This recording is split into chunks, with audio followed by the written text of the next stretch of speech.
135 doesn't mean that a continuing reaction has occurred. It means that there's been spontaneous nuclear fission of radioactive curium-242 and 244, and it's just spontaneous fission. It's not a big deal. It's not an ongoing concern, and I think the overwhelming message of this is, once again, go back to sleep. It's not such a big deal.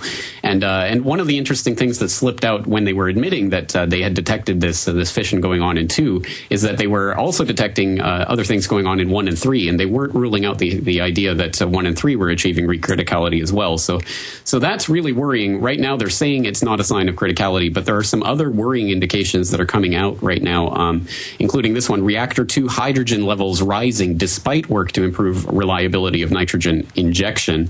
And then there's another really important story about Xenon not Xenon 135. That was the one that originally prompted them to start investigating this. But there was a 100-fold increase in Krypton 95, if I'm reading that correctly.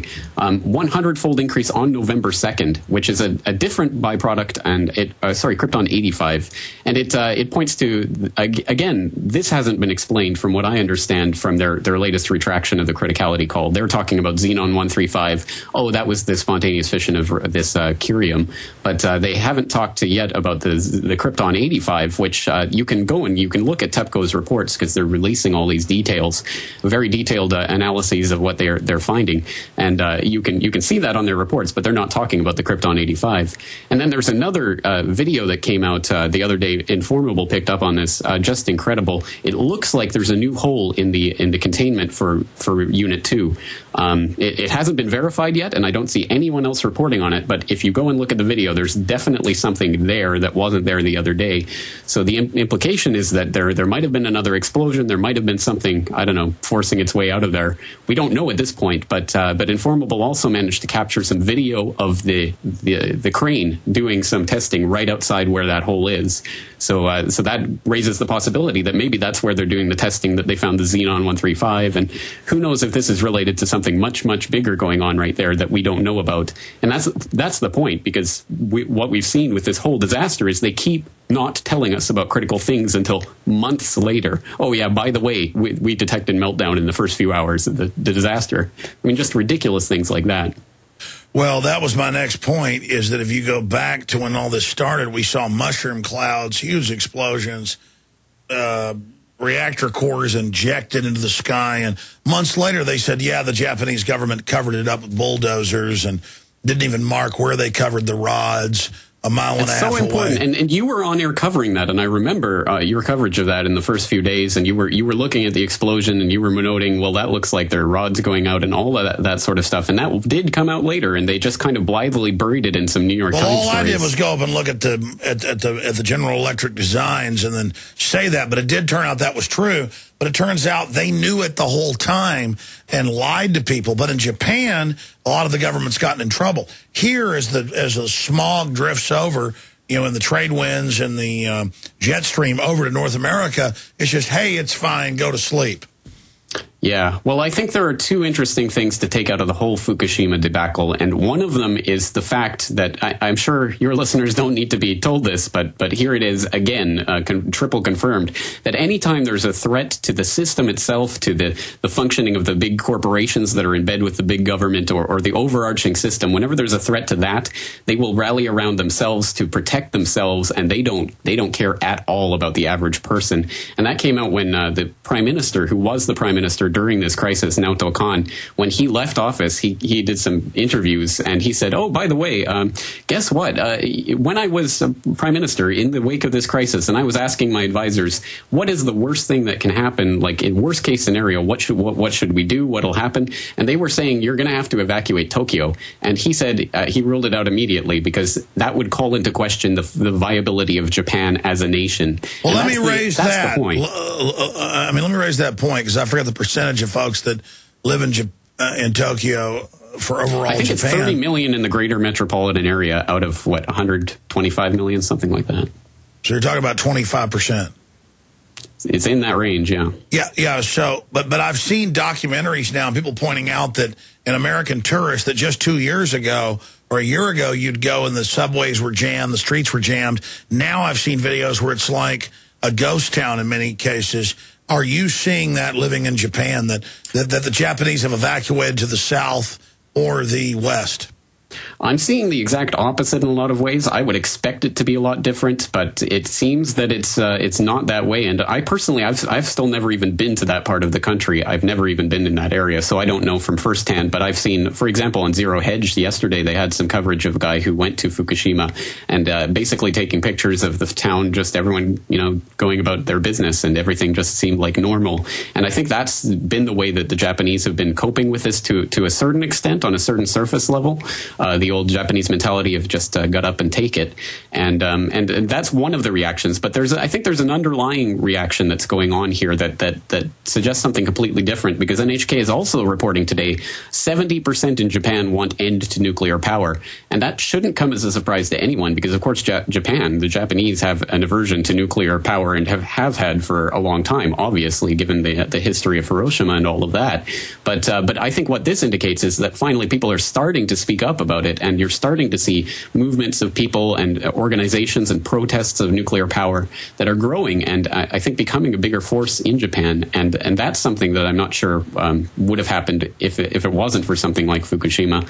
So I think there is some sort of countervailing tendency. The public is waking up. The public are questioning what they're being told, and that's a very hopeful sign for a society like Japan. But is it enough?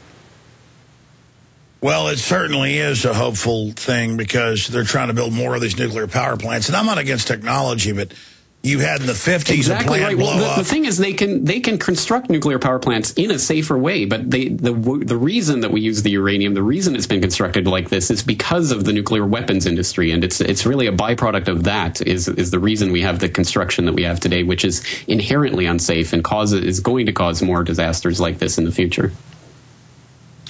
Well, you're right about that, and so they won't let us have all these clean technologies or cleaner. We've got all this 40-year-old designs. You had Simi Valley reactor blow up in the 50s. They covered that up. We've had all these other reactor disasters, and there's just this establishment belief that if they're just delusional and say it's all fine, that makes it okay.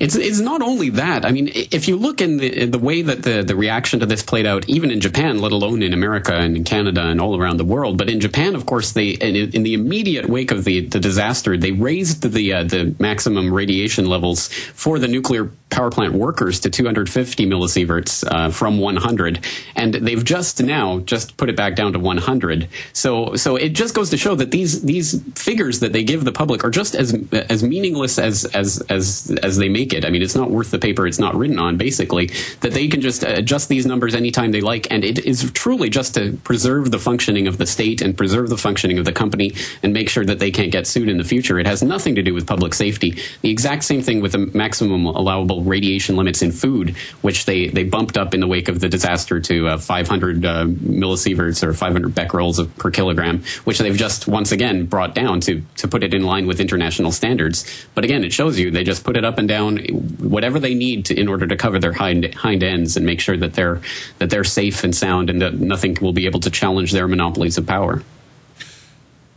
Well, we're talking to James Corbett of the Corbett Report. James, getting into other issues, you've covered Libya, you've covered what's happening right now in the Euro, you've covered Israel openly saying they're getting ready to strike Iran 3 weeks after we first started reporting on it. Geopolitically, what do you see as the biggest threat on the horizon? I'm really concerned about the way the Syria and Iran talk is ramping up again after they seem to be distracted with the whole Libyan campaign. But of course, after they got rid of Gaddafi, it's just what's the next one on the list? And it looks like it's going to be Syria if things unfold as they're unfolding. And we see that we see so many parallels between the campaign to demonize Syria right now and the campaign that was used to demonize Libya, and even the campaign that was used against Hussein back in '91. So, for example, back in January of this year, the Human Rights Council was holding meetings and considering whether to give Libya a human rights award for all of their great work in educating their population and having relative freedom in their society. Literally in January, they were talking about that. And then in February, this bunch of NGOs came together to write this letter protesting what. And 3 days after they wrote that letter to the UN, the Human Rights Council convened a special session in which they condemned Libya. They condemned Gaddafi. They wanted him out of the Human Rights Council. They wanted Security Council to take over. And, of course, that started the whole ball rolling that led to the no-fly zone, which turned into a bombing campaign overnight, however that happened. Peace action. I mean, a Peace Prize winner led it, though, so it's liberal. I mean, I'm sure you've seen the liberal love a little girl with her jaw blown off with her tongue hanging out, screaming in pain. I mean, that's trendy, James. And if you try to put that up on YouTube or something, then you must be a terrorist, and we have to take that down right away. No, unfortunately, that's the way this plays out. But as I'm saying, the exact same thing is happening in Syria right now, and we have to be aware of this because you have these London-based Syrian human rights watchdogs who are now saying that, for example, the ceasefire that was supposedly reached in recent days, Damascus and the protesters who are really an armed insurgency, was broken by Assad's forces who were firing on people. But this, of course, is, again, another unattributed report. We don't have any confirmation of this. It's all coming from this London-based watchdog, which back in August actually had an incubator baby story about Syria. There was this report that went around. Even CNN picked up on it and was reporting on it. That they cut off the power in Hama, and thus these incubator babies are going to die. It's for the children. The worst part is they had the picture of these babies, and it turned out the picture was actually taken in Egypt. It had nothing to do with Syria whatsoever, but just anything to try to hammer home to the people that this is the bad man. We have to go after him. Well, that's my point. Is I mean, a lot of these countries are run by corrupt governments, but the people running our system are like scientific manipulating criminals who are putting cancer viruses in the vaccine and saying, don't worry about radiation, we'll just raise the level and say it's safe. I mean, when it comes to this panopticon of criminals, the biggest ones are running our societies. That's exactly right. And that's the point, isn't it? Because it's not like I'm for Assad or for his government or I'm defending Syria in that regard. It's just that I don't want to watch another thing happen like what happened in Libya, where these allegations somehow become facts that we have to act on. Well, what about these protesters in Syria, openly Western funded, saying, please bomb us, level everything? I mean, this is crazy. It's ridiculous. And unfortunately, unless we can get the word out about what's really what might be really happening, or just put the call out to start questioning some of these reports, unless we can get that message out there in a big way, it's going to unfold exactly like it did in Libya, because this is part of a template. It's part of a strategy. Demonize anyone who strikes out at these armed protesters or whatever's happening, this destabilization that, as you say, it's now been proven from the leaked documents that the U.S. State Department has been funding the Syrian opposition for years. They fund a bunch of rebels to blow stuff up. The government fights it, whether that's wrong or right. Then they call them innocent protesters, and then NATO blows the hell out of the country. And I mean, and they call it peace. I mean, it's incredible. And then they raid the $200 billion coffers that Gaddafi had, and no one's questioning where that money's going, are they? Amazing. What's your view, James Corbett, of what's happening in Europe, Greece, this open announcement by the Vatican for world government? Well, that's unfortunately not too surprising to anyone who's been watching the Vatican in recent years and the calls for a new world order and everything that we've seen coming out of there. But certainly, I think the whole European situation just speaks once again to the fact that governments are just there to preserve themselves and don't care at all about the populations they're allegedly ruling over. And we see that with the Greek thing. This week it came out, it was a big deal. Oh my God, it's explosive information. Greece is actually going to give their population a chance to vote on this European bailout proposal that's going to put them and their children into servitude. They're actually going to get a vote on it. Imagine that. What a revolutionary idea. And latest that I've heard, it's coming out today that, no, actually they're not going to give them a vote. They managed to strike a deal to transfer power over to the next group of thugs that are going to move the political football further down the field, so they don't have to give the people a vote at all. So that's good. That crisis is averted, because the crisis is not the idea that people are going to accept this. The crisis is the idea that people are going to say no, exactly like they did in Iceland, and they just can't have that. They can't give people a say in what's happening over their own lives. Look, I could ask a lot of questions here, James, but on your radar screen, I asked this to the first. You brought up the radiation in Japan. What else are you really concerned about right now? I mean, we see this incredible global push to censor the internet, Homeland Security admitting they're ordering YouTube to censor videos critical of government. What's your view on all that? Absolutely ridiculous and really disconcerting, but again, not really surprising.